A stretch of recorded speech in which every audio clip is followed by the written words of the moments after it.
Salam uşaqlar, bizim bugünkü dərsimiz dövr operatorları dərsidir. Necə ki, alqoritmdə biz keçmişdik dövr alqoritm, həmçinin Pythonda da dövr operatoru deyə bir mövzumuz var. Burada da eyni qaydada işlənilir alqoritmdə olduğu kimi. Bəzən olur ki, müəyyən hesablamalar təkrar-təkrar icra olunmalıdır. Buna görə də bizə dövr operatorları lazımdır. Dövr operatorlarının iki cür növü var. For dövr operatoru, buna sayğacı dövr operatoru deyirlər. While dövr operatoru, buna şərtli dövr deyirlər. Nəyə görə belə adlanır belə operatorlar? Baxın, for dövr operatorunda mən bilirəm ki, mənim hərəkətim nə qədər təkrarlanacaq. Yəni, əvvəlcədən təkrarlanmaların sayı bizə məlumdur. Amma while-da isə şərtli dövrdür. Bizim şərtimiz ödəməyənə qədər təkrarlamalıyıq hərəkətləri, hesablamalar icra olunmalıdır. Ona görə buna deyirlər şərtli dövr operatoru. Uşaqlar, while-ın iki cür yazılmış forması var. Gəlin onları bir-bir baxaq. Nədir? Deməli, birinci yazırıq for, in, mötərizəni açıram, 2, 3, 5 və mütləq 2 nöqtəni qoymalıyam.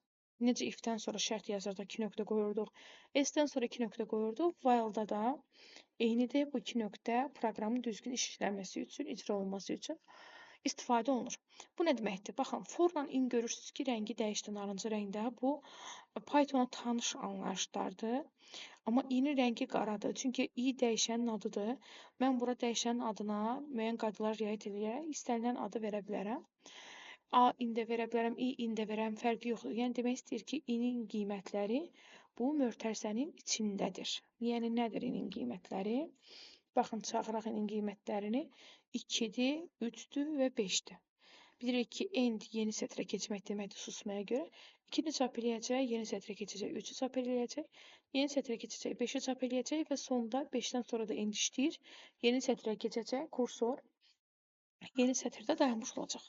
Bu bir cür yazılmış formadır. Yəni mötərizənin daxilində olanlara müraciət edir. Bir də var for, in, range. Bu nədir bəs? Bu isə diapazon deməkdir. Yəni 2-dən başlayan 7-yə qədər 2-2 addımla. Burada da eyni mötərizəni bağlayırıq, 2 nöqtəni qoyuruq. Baxın, görürsünüz burada nə yazıb? İngilis dilində. Gəlin baxaq. Deməli, birincisi start, yəni birinci yerdə dayanan startdır, başlanğıc ədədimizdir. İkinci yerdə dayanan stop, yəni sonuncu stop eləməli lazım olan ədəddir. Üçüncü yerdə dayanan isə stepdir, step də addım deməkdir. Gəlin də buna bir nəzər yetirək. Baxın, deməli bu 2 biz keçmişik modifikasiyalı alqoritmdə sizdən. Bu 2 bizim x simvolumuzdur. Yəni ilk yazıram qısaca, ilk ədədimizdir daha doğrusu. Bu yazılan sondur, son ədədimizdir. Bu üçüncü isə addımdır. Addım. Yəni bu nə deməkdir? Birinci 2 ədədini çap eləyəcək. Yeni sətrə keçəcək. Növbəti ədəd ondan 2 vahid çox olacaq, yəni 4. Yeni sətrə keçəcək. Növbəti ədəd ondan 2 vahid çox olacaq, 6. Artıq 6-dan 2 vahid sonrası 8-dir, amma bizdə 7-də bitir və bilirik ki, son daxil deyil. Baxın, bunu mütləq yadda saxlayın. Sadəcə modifikasiyalı alqoritmdə daxildir. Pythonda daxil deyil. Yəni addım olaraq sonuncu yazılan ədəd daxil deyil. Nə çıxacaq bizdə? 2, 4, 6. Gəlin proqramı işlədək.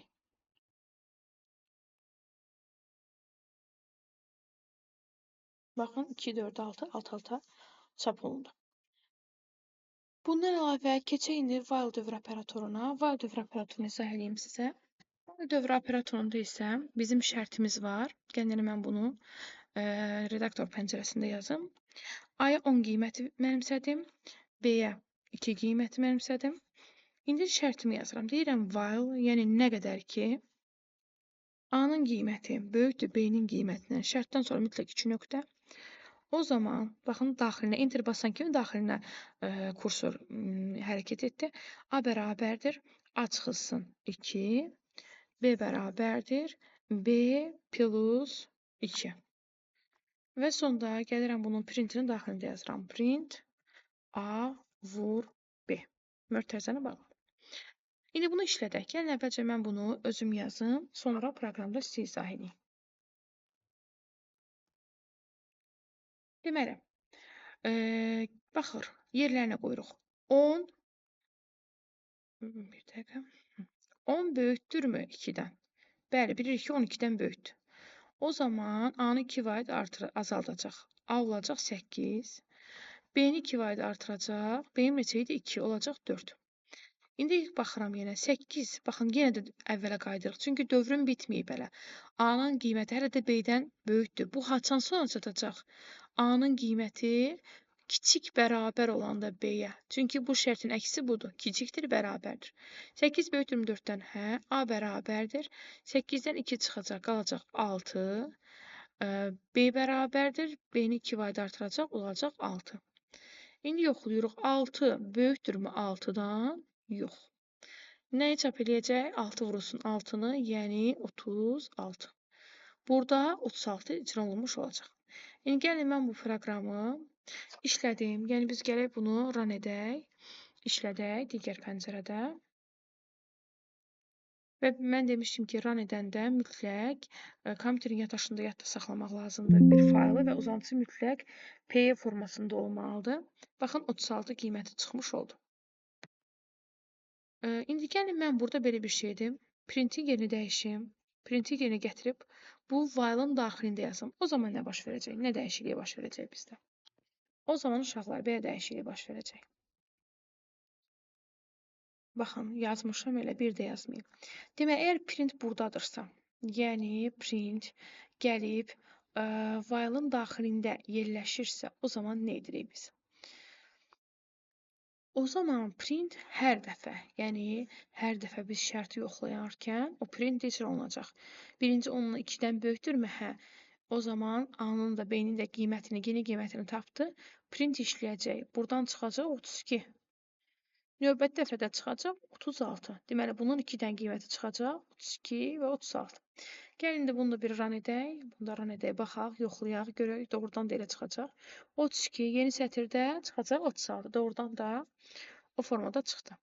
Çünki print artıq daxilindədir və daxilində olduğuna görə hər biz şərti yoxladıqdan sonra şərtimiz ödəyirsə aşağıya düşəcək dövrün gövdəsində. Baxın, bu dövrün şərtidir. Bu isə dövrün gövdəsidir. Dövrün gövdəsində hər dəfə icra olunacaq. İndi fikirləşin, biz printi buradan götürmüşük, gətirmişik bura. Dəqiqə, bura gətirmişik bura. İndi onun fərqi necə olacaq? Gəlin onun yenə izahına bir dənə baxaq. Dəqiqə.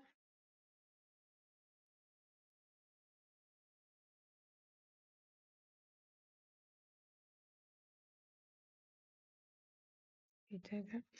Bunu yenidən kəsək.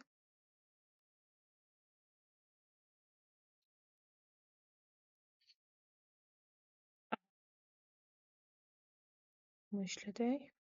Hə. Deməli, burada əvvəl nə olacaq? A neçə idi? 10. 10 böyükdürmü 2-dən? Hə. Burada artıq, baxın, gəlin bunu bir dənə silim. Bunu bir dənə silim. Və bunu da bir dənə silim. Nə cür olacaq? Gəlin baxaq. 10 böyükdürmü 2-dən? Hə. Artıq şərti yoxladıqdan sonra birbaşa print işləyir. 10-u vurur 2-yə, çıxır 20. Deməli, bir dəfə 20 çıxdı. Sonra A-nı 2 vaid azaldacaq. Bayaqki kimi A olacaq 8. B-ni 2 vaid artıracaq. B olacaq 4. Gəlib bura yoxlayacaq. 8 böyükdürmü 4-dən? Hə. İndi 8-i 4-ə vuracaq. Yəni 32. Yenə A-nı 2 vaid artıracaq. A olacaq 6. B-ni 2 vaid artıracaq. B də olacaq 6. 6 böyükdürmü 6-dan? Yox. Artıq şərtimiz işləmədi burada.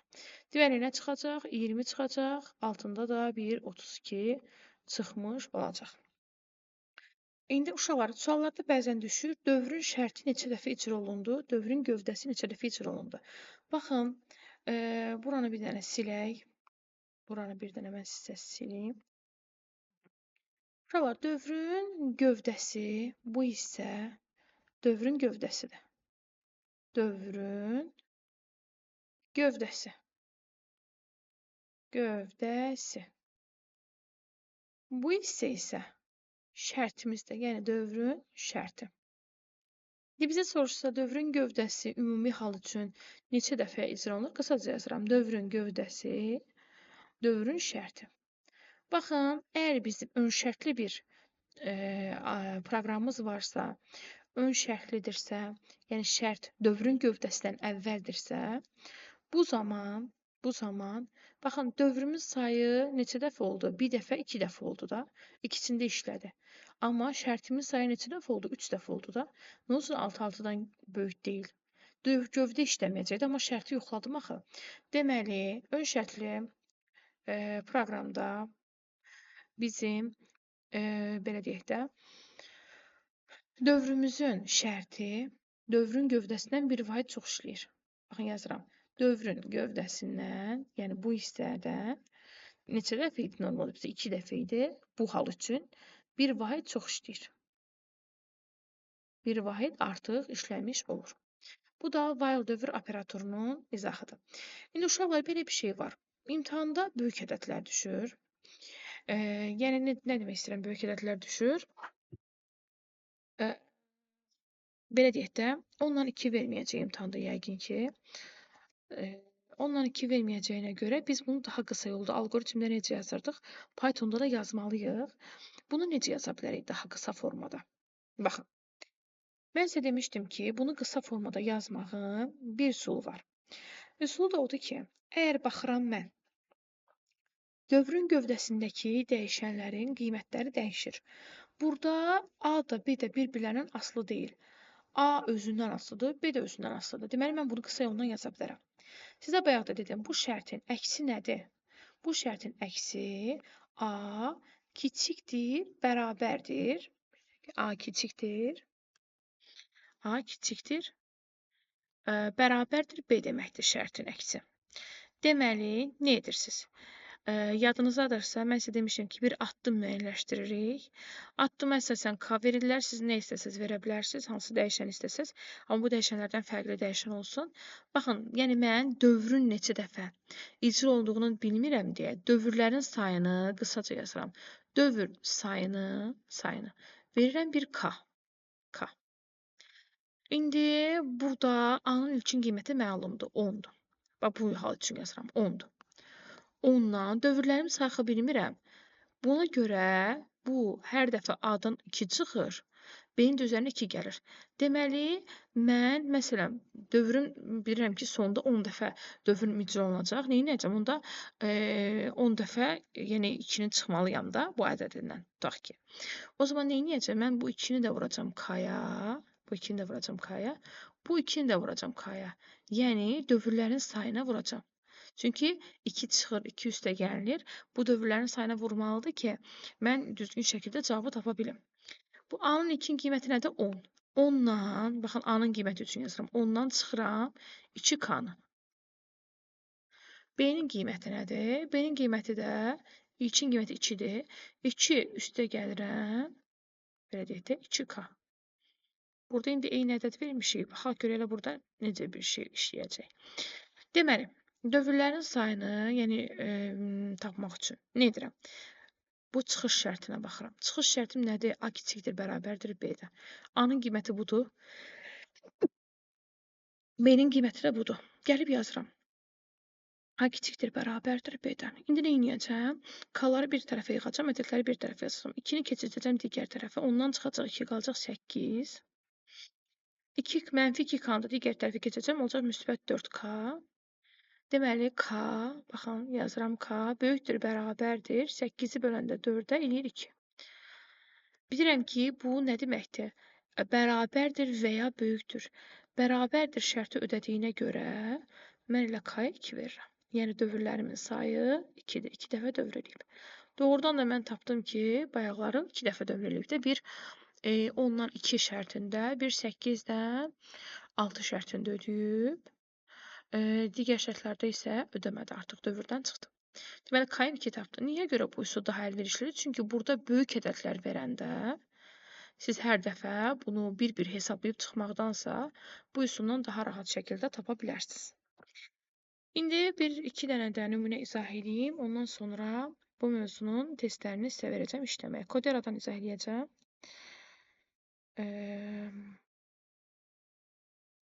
Birinci bir sadəsinə baxaq.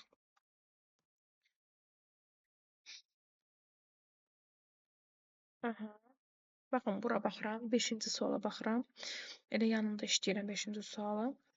Deməli, bizə i-yə 0 verib, x 3-dür. Deyir ki, nə qədər ki, i-nin qiyməti 3-dən kiçikdir, o zaman x-i 1 vahid artır, i-ni də 1 vahid artır. Və baxıram ki, print faylın altındadır.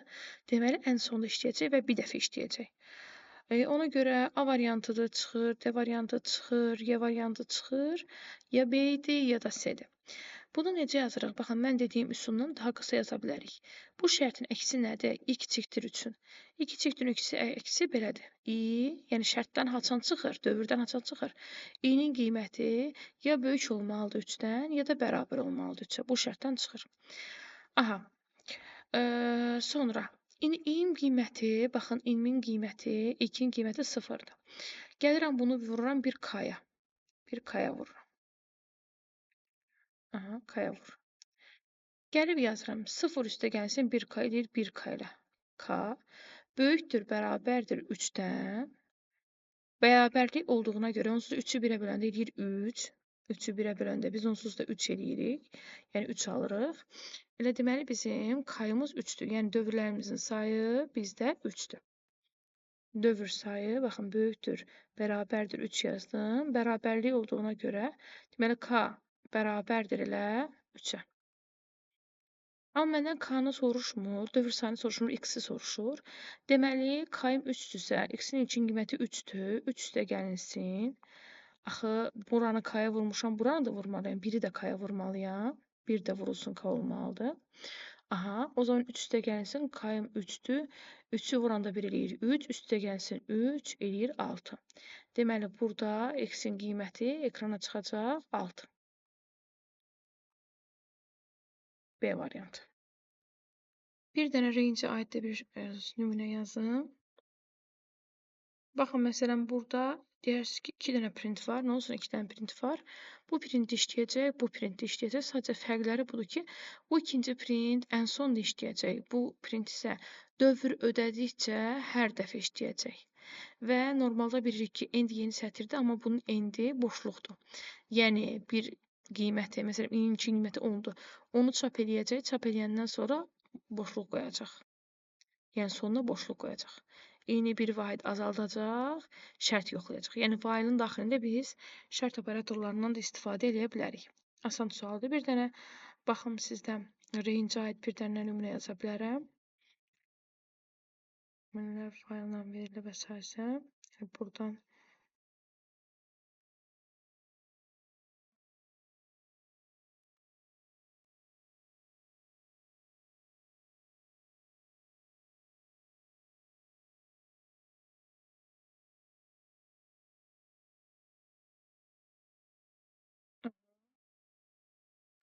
belə bir şey verib. Bir dənə bu 65-i yazın, bir əvvəlcə bir sadəsini izah eləyək. 65-ci sualda nədir bəs? 65-ci sualda isə deməli, nə edirik? Bizə deyir ki, for in range, yəni in-in qiymətləri bu diapazonun daxilindədir. 1-dən 50-yə qədər, 50 daxil deyil. Yəni 1-dən ta 49-a qədər. Yəni fikirləşin, bir parçadır, 1, 49 parçası. Aha, sonra nə edəcək? S-in üzərinə i gələcək, yəni hər dəfə dövrün daxilində. S-in ilkin qiyməti də 0-dır. Yəni bu nə deməkdir? 1-dən 49-a qədər, 49-a daxil olmaqla ədədləri cəmləyən bir, belə deyək də, proqramdır. Baxıram ki, bu variantlardan yəqin ki, D variantı olacaq. Çünki 1-dən 49-a qədər bu başqa digər cəmlər mümkün deyil. Bir-bir cəmləyəcək. Sonda forun altında print olduğuna görə sondakı cəmi sadəcə çıxardacaq. Yəni bir dəfə print işləmiş olacaq. Bir dənə belə bir şeyə baxaq. Aha. 71-ə baxaq. Bunu da sizə göstərmədim. Baxın, range-in hansı formaları var? Demişdik sizə iki cür forması var. Düzdür? For, in, range. Bəzən olur ki, bunun başlanğıcı verilmir və ya sonu verilmir. Necə yaza bilərik? Və bir dənə ədəd verilir. Məsələn, yazıb ki, 6. Deyirsiniz ki, mənim bu 6 nədir? Bu 6 o deməkdir ki, əgər başlanğıc verilməyibsə, 0-dan 6-ya qədər 6 daxil deyil. Bu formada götürə bilərik. Məsələn, yazmışam, yuxarıda bir dənə, bir dəqiqə bax gözləyin, yuxarıda bir dənə S dəyişəni verim, S bərabərdir 0 verirəm və deyirəm ki, S bərabərdir S plus I. Sonda print eləsin S-i. Və printi də S-in daxili, yəni altında yazdığına görə hər dəfə çap eləyəcək. Gəlin bir dənə bunu əvvəlcə izahını verim, ondan sonra proqramı işlədək. Deməli, uşaqlar, bu proqram necə işləyir? Dəqiqə.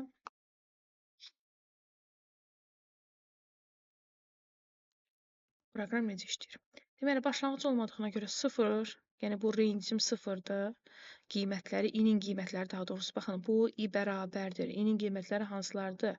I-nin qiyməti bizdə 0-dır. Sonra i-nin qiyməti 1-dir. I-nin qiyməti 2-dir. I-nin qiyməti 3-dür. I-nin qiyməti 4-dür. Sonra i-nin qiyməti 5-dir. Bitdi, 5-dir. 6 artıq i-nin qiyməti deyil. Niyə görə 6 artıq i-nin qiyməti deyil? Çünki son bizdə daxil deyil. Baxın, bu i-nin qiymətləridir. Biz range-i bir dövr olaraq istifadə edə bilərik. Yəni 6 dənə dövr deyə bilərsiniz ki, 6 yazılır. Baxın, onsuz 0-dan başladığıma görə onsuz 6 dənə qiyməti oldu da i-nin. 0-dan sadəcə başlayıram mən yazanda. Baxın uşaqlar, nə deyəcəkdim? 0-dan başlamışıq. Bir var range-dən biz ədədləri götürək. Yəni baxın, məsələn, burada ədədlərin üzərində istifadə edirəm. Görürsüz, S-in üzərinə i gəlirəm. I-nin qiymətləri birinci 0-ı gəlirəm, sonra 1-i gəlirəm, sonra 2-ni gəlirəm, sonra 3-ü gəlirəm, sonra 4-ü gəlirəm, sonra 5-i gəlirəm, bitir. Amma hər dəfə çap edir də, çünki print artıq forun daxilindədir, S-in altındadır deyə. Birinci çıxardacaq S-in ilkin qiyməti 0 üstə gəlsin 0, 0. 0 üstə gəlsin 1, 1 çıxacaq. Sonra 1 üstə gəlsin 2, 3 çıxacaq. 3 üstə gəlsin 3, 6 çıxacaq. 6 üstə gəlsin 4, 10 çıxacaq. 10 üstə gəlsin 5 də 15 çıxacaq bu formada. Sadəcə unutmayın ki, əgər range-də bir ədədimiz varsa, o ədədin özünü götürmürük, başlanğıc verilməyibsə, 0-dan başlayaraq götürürük. Range-ə biz istifadə edə bilərik, ədədləri götürə bilərik daxilində. Bir də var, dövr kimi də istifadə edə bilərik. Yəni, məsələn, mən artıq burada i yazmıram. Gəlin bir dənə bu i-də işlədim, baxın. Ondan sonra digər bir variantı sizə göstərək. Mən sizə demişdim 0, 1, 3, 10, 15 elə o formada da çıxdı. Bir o variantda, bir də bu variantda istifadə edə bilərik. Məsələn, s bərabərdir, s-in üstünə gəlirəm 2-ni. Bu zaman nə olacaq? Artıq mən i-yə müraciət etmirəm, amma i burada dövrü bildirir. Yəni, hər dəfə 2-ni 2 vayda artıracam. Birinci olacaq 2, 4, dövr bitənə qədər. Yəni, dövrüm mənim 6 dəfə deyil, 6 dəfə dövrüm icra olmuş olacaq. 6 dəfə S-nin üzərinə 2 gəlmiş olacaq. Gəlin də bunu run edək. Yəni, bir dəfə özünü götürə bilərəm. Ədədlərindən istifadə edə bilərəm. Bir dəfə də ədədlərini istifadə etmirəm. Sadəcə ədədlərini dövr kimi istifadə edə bilərəm. Yəni, ədədlər bitənə qədər mənim dövrüm işləyə bilər. Baxın, gəlirəm, indi bunu run model edirəm.